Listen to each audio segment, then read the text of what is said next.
You may have noticed that some of the buildings have come back in our reflection in the water, and this is because of some of the filters that we just applied to it. So what we can do, if you notice our layers panel, again, because we used the Command Option Shift E, we are able to go back and make edits to our previous layers and make a correction to this. So what I think we're going to probably need to do is to adjust our fog. So what I'm going to do is I'm going to hide my New Alaska layer. I'm going to turn back on my other layers, and all I have to do is click and drag, and I bring those back. I'm going to click on my fog layer, and now I'm going to use a free transform command, which is Command T on my Mac or Control T on Windows. And then what I can do is I can resize my fog to cover a greater area. And we can see those buildings just a little bit. So let's be a little bit more cognizant of the buildings as we create our fog, and let me bring it down a little bit to help hide those buildings. So by resizing my fog, I can do a little bit better job now of hiding those buildings from view.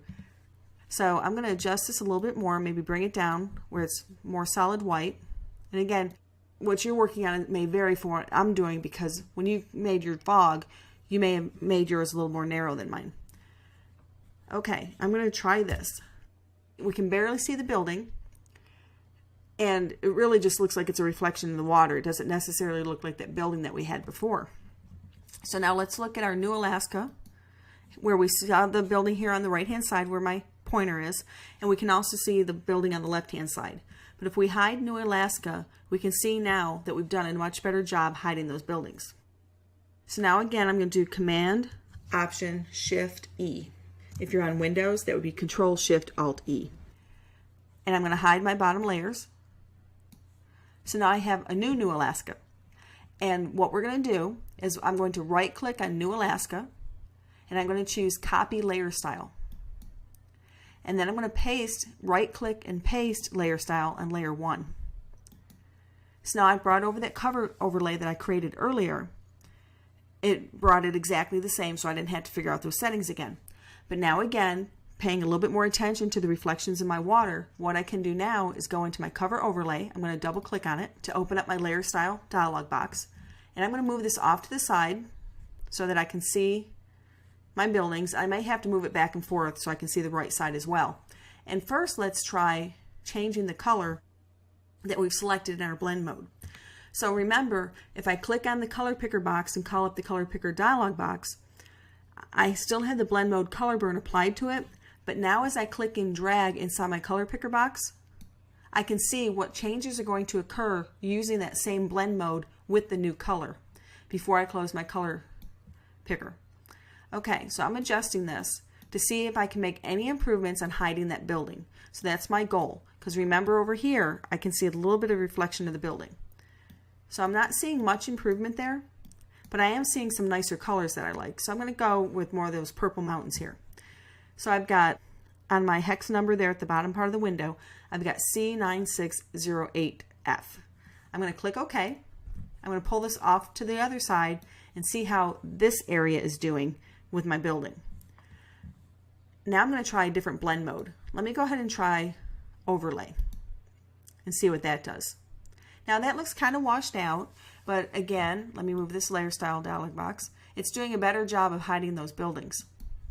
Soft light, I lose my color effect, and I can try looking at various blend modes to see if I can do a better job of hiding my buildings, but yet still keeping a cool effect. Now here we can see the building is hidden here on the left hand side and as well as on the right, and I could maybe bring down my opacity some to remove some of that color, but that doesn't seem to be working either. So let me bring that up to 100. Let me go back so I can see the left side here, and let's try another one.